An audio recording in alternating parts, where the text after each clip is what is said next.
Good evening. Hi.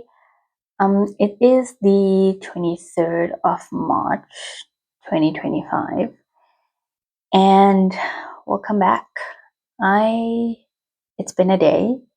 It's been a day since I've started my journey again, and hopefully, this is a continuation of many more things to come. One of the things that I decided that I needed to have done this year was um, make progress on my debt review journey. So everyone starts at some point, right? My journey started essentially in 2011 when my dad died. And me being the person that I was, unhealed, people pleasing, I took responsibility for a lot of things, even though it was not my responsibility. And it started a spiral of me getting credit to survive because my dad died and he left us with essentially nothing. It was also the day that we were supposed to move out and we had nothing prepared. So it was the beginning of a really tough journey, I think. And personally, I really hated debt. My parents were big gamblers, and I never wanted to be in the same position as they were. Ironically, I ended up in the exact same position that they were. And the reason was both the same and very different. I had to basically support my family financially as much as possible because my mom wasn't working and my sibling was still in school. So that I think my first job was 4 days a week from 9 to 3 for I think 3,000 rand a month. And it turns out the same time that I started was when the only car that we did have decided to break down. And so essentially our rent was around 7,000 rand a month, and that included water and electricity. So we were really lucky in that regard. So we knew, at least for then, we were set for like 2 years. My dad's work policies paid off a little bit, and that is basically what we used to survive. And we had to like really get into the nitty-gritty of how we were going to spend it. So the only money that we got from his retirement that paid out was just his retirement, and it was only the contributions that he made. So we had to split that up between rent and food. And then we made the decision to buy a new car. And luckily enough, the place that he was working at, because he was a mechanic,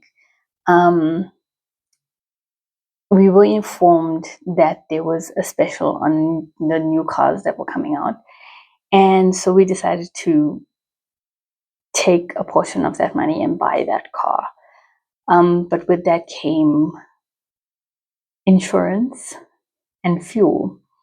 So basically, my entire salary went towards paying for insurance and paying for fuel to get to and from work. The rest of it was, sure, I don't even know how I survived. Like, my mom used to cook food for our neighbors, and they would pay her, and that's how we'd get food money. Sure, and I'm exposing this all on the internet, but hopefully no one figures it out.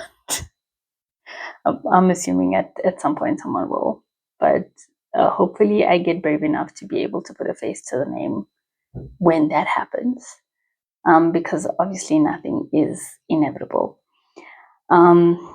So I basically started accumulating debt from 2011, and there were other things that happened in 2022 which got me to where I was. There were so many things. That life was tough. I was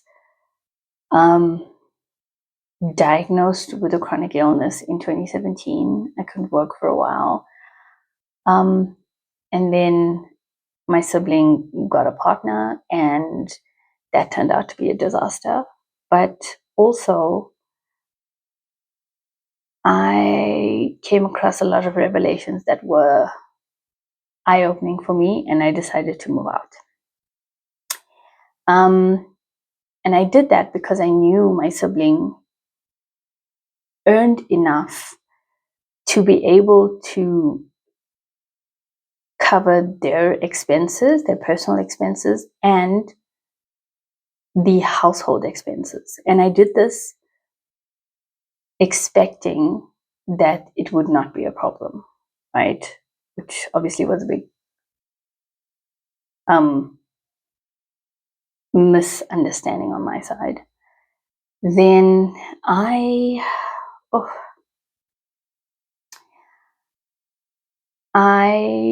told them I was going to move out, and I was thinking about moving out. And it was like, oh,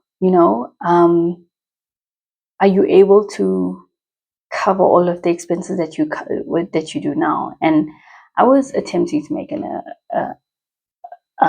plans to increase my income at that time as well, and it just didn't happen. There was so much going on. I moved out of the house that I was paying for, is still being expected to pay for everything that I did, even though since 2011, actually we bought our house in 2014. So since 2014, I had been paying for everything up until 2022.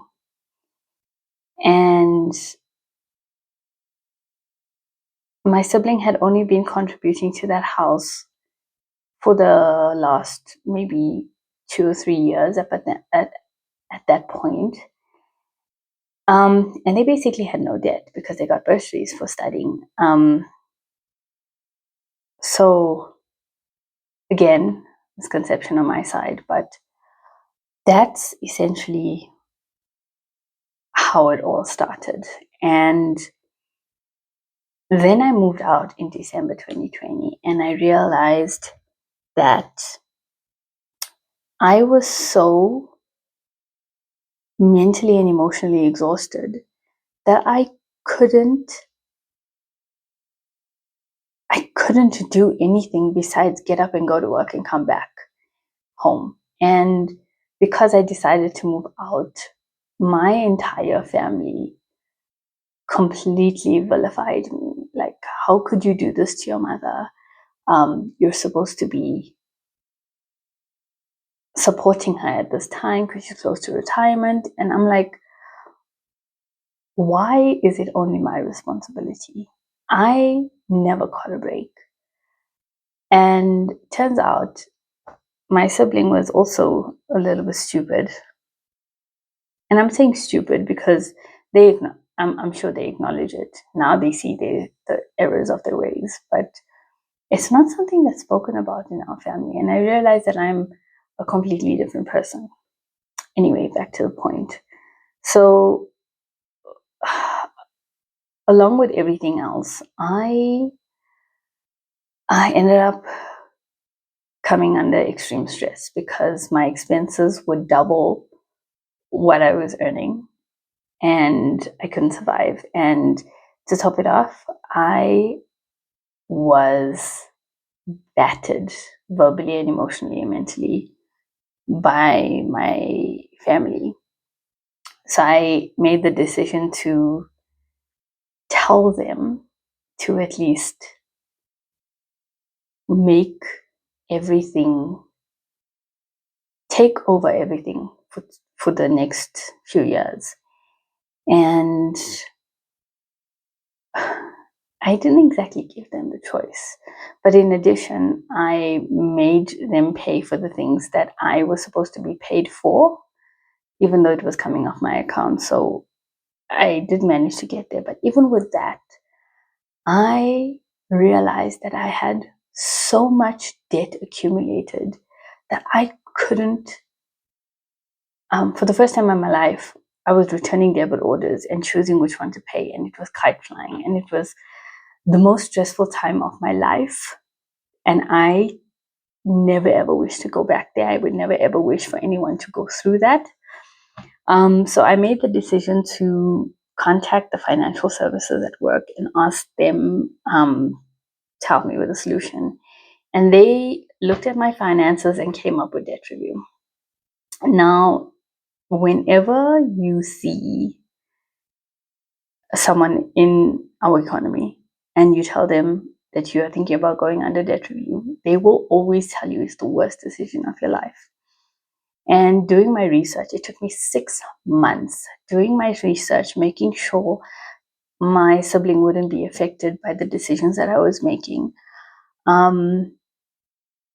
I realized that if you find a reputable company that is honest in their dealings and they are precise with how they work in partnership with a corporation, a corporate, then you are most likely to be able to get reliable services.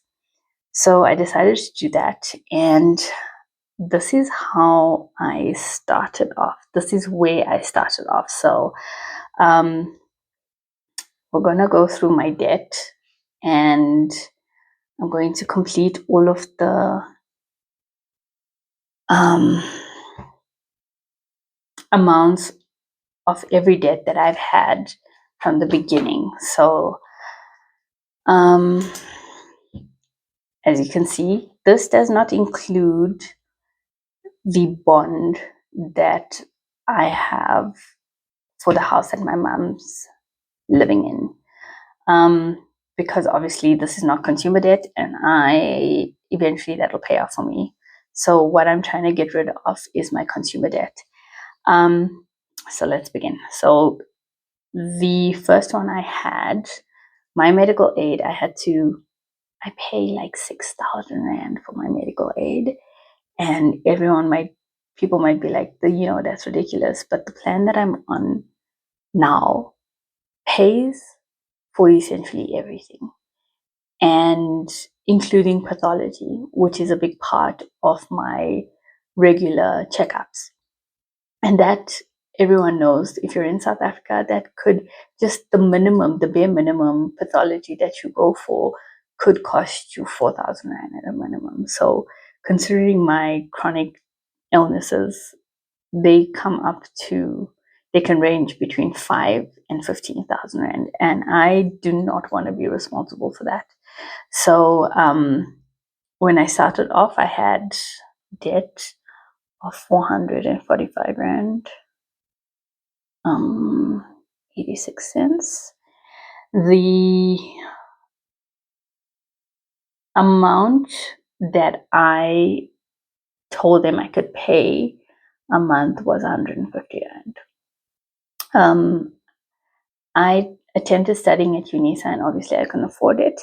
And the outstanding amount, which I was very frustrated with, was only 700 Rand. And I couldn't. What was so debilitating for me was looking at this amount, these two amounts, and thinking, I can't even afford to pay these off in one go. And they're really small amounts if you really think about it, right? Just gonna zoom in here a little bit. I told them I would also pay 150 Rand for this. Then I hurt my back, and the physiotherapist that I found was an amazing woman, and my bill for fixing me, which included 3 sessions, was 1,113.27, and she agreed for me to pay this over 3 months. So the installment for that was 404.43. Oh, sorry, it's 42.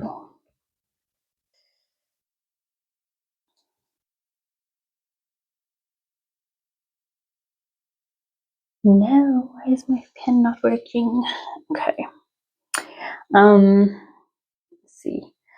I had an overdraft. Now, when you go into debt review, they tell you to actually open up a new bank account and switch all of your debit orders to go off that account, because what happens is your first 3 months installments are basically your initiation fees and your lawyer's fees that go out, right?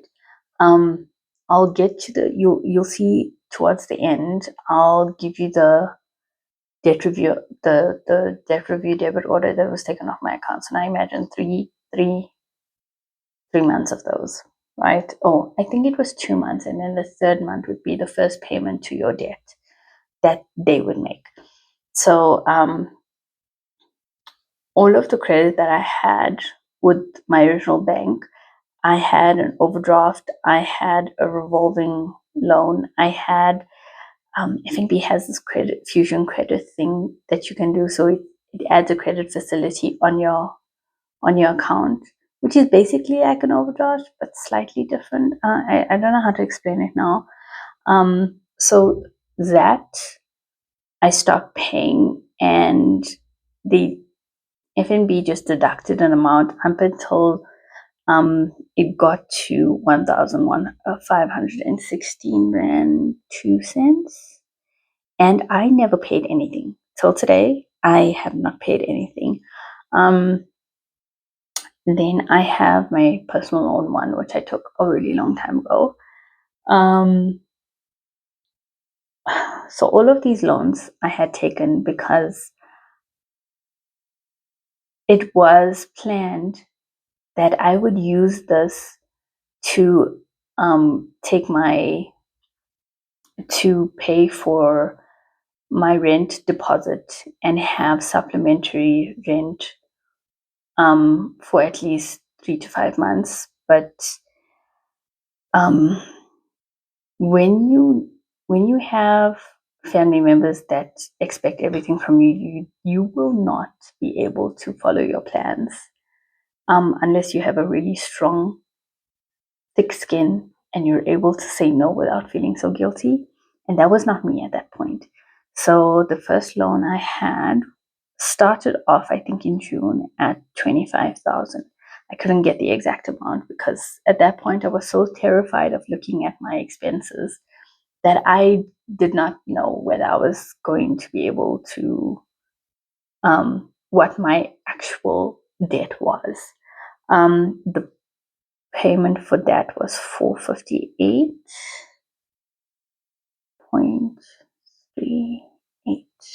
I'm gonna get another pen. This is frustrating me.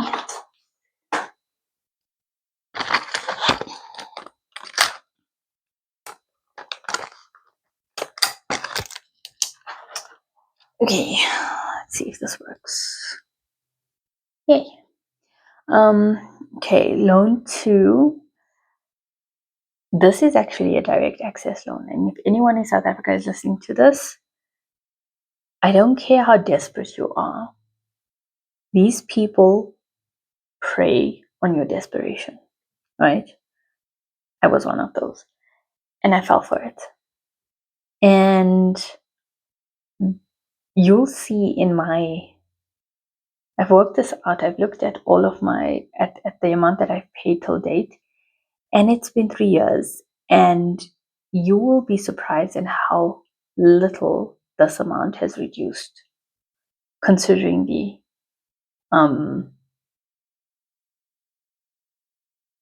amount that I pay, which is 593.38. So basically what direct access usually do is that they give you this really good explanation of your interest rates. But let's say you take out 20,000 Rand as a loan, they'll the 4,000 Rand here is your initiation fees and all of that, right? But what they don't tell you is that the interest that they charge you ends up making you owe them or pay through 50,000 Rand. I don't know how to explain it, but terms and conditions are very important. I've gotten very pedantic about that.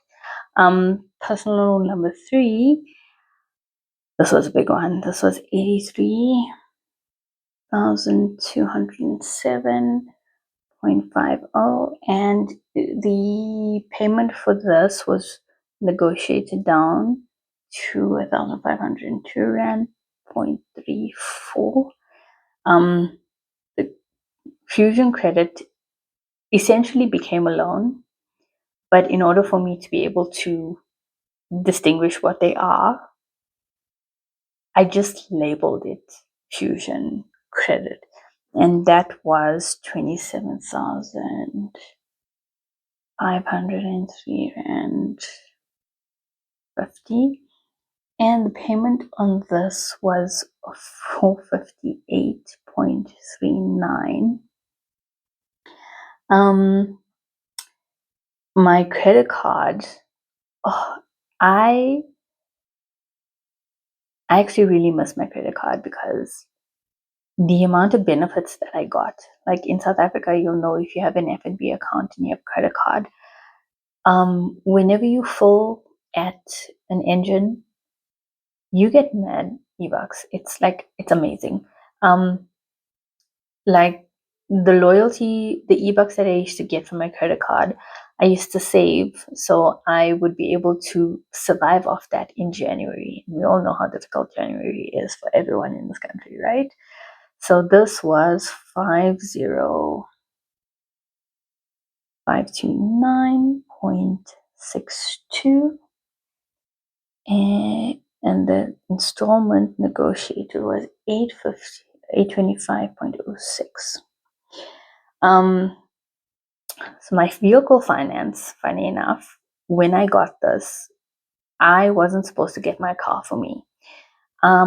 We got this car, and because I had never applied, it was before all of these, because I had never applied for any other credit. I made the mistake of doing it through the dealership, so don't ever do that. And that's how I got my vehicle finance. And the car that my sibling used to use, we were going to trade that in.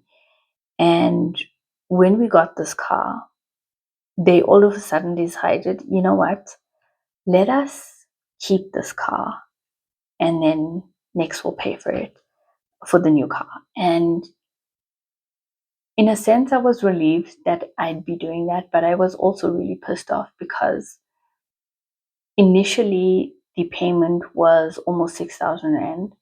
Then because it was a basically fast car with a turbo, we know what insurance is like on those, and the insurance on that was 2,000 Rand, I think. So that whole 8,000 Rand was a cost that I had to incur because my family basically changed their minds. And now I'm upset about it, but to be honest, this became one of the things that I relied on. And even if I wanted to sell the car, I couldn't because I don't know how I'd survive without it. And so June 2023, I started off with 143,964.35 owing on my car. And this was after the negotiated rates and after they added the balloon payment that I had. And the payment for this is 4,000 now 247.16. Altogether, June 2023, the total debt that I had accumulated was 358,287 and 62. I don't think I realized how much I had accumulated until I was going through everything for this video. And I gave myself a little heart attack. So, like, just a piece of advice, if anyone bite the bullet, despite the fear, go and write down all of your debts and see how much you earn and see how much you owe and make your plan from there, because I promise you 2 years from now, this could disappear. I'm not saying it does, but or it would drastically reduce if you make the right plan and you actually follow through on it. So yeah, 358,287 rand. That's without my bond. And remember, I also decided to rent now, so I'm paying for rent and electricity at my place close to work. The total amount that I was paying towards debt was 8,789.13. Now, this is just the amounts that were paid to the creditors. It is not it's not the total of what was actually paid. So when you go into debt review, they take all your free premiums and pull it together, and they take that amount of your account, right? Then they distribute it to your different creditors. Obviously, those are fees. The fees that are not included in this amount comes to 589.27. Right. If so far my debt journey has been stressful, but it's helping me progress. Now,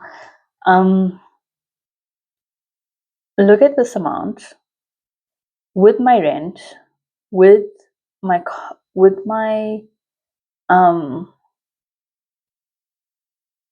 fuel, with everything that I had to do. I could not afford to buy food. I have a life policy with Discovery, and I'm a Vitality member. So I started doing the simple things of, following the rules while I was driving, which is ridiculous because when you have a fast car and you have to drive 60 in a residential area, it's kind of stressful. But nevertheless, I'll do it. And the cashback that I got simply from my Discovery stuff used to help me get food. And I don't think anyone would truly understand this in my family, but I had a close family friend